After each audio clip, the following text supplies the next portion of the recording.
వచ్చేయన్న విజయసాయిరెడ్డి గర్వాపసి.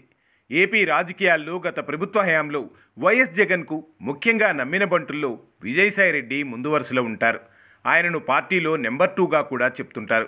జగన్ వరకు ఏ విషయం నేతలైనా వెళ్లాలన్నా కూడా విజయసాయిరెడ్డిని కలిసిన తర్వాత జగన్ వరకు వెళ్లనిచ్చేవారట.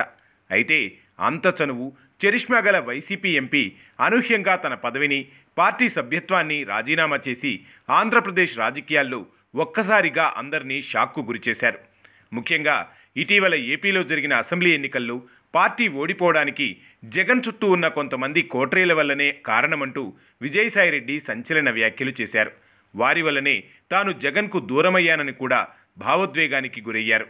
ముఖ్యంగా నాయకుడు అనేవాడు చెప్పుడు మాటలు వింటే పార్టీ, కార్యకర్తలు, ప్రజలు నష్టపోతారని విజయసాయిరెడ్డి కీలక వ్యాఖ్యలు సైతం చేశారు.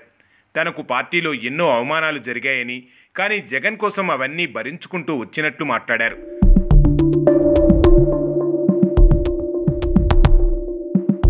పార్టీ కష్టకాలంలో ఉన్నప్పుడు తోడుగా ఉన్న విషయాన్ని సైతం గుర్తు చేశారు. ఆ తర్వాత జగన్, పలువురు పార్టీ నేతలు విజయసాయిరెడ్డి చంద్రబాబుకు అమ్ముడుపోయాడని ఆరోపణలు చేశారు. దీనిపైన కూడా విజయసాయిరెడ్డి కౌంటర్లు ఇచ్చారు. తనను ఇంకా కొంతమంది వైసీపీ నేతలు కావాలని రెచ్చగొడుతున్నారని, సోషల్ మీడియాలో దుష్ప్రచారం చేస్తున్నారని ఆవేదన వ్యక్తం చేశారు. తాను నోరు విప్పితే అందరి జాతకాలు బయటకొస్తాయని కూడా తనదైన స్టైల్లో వార్నింగ్ ఇచ్చారు.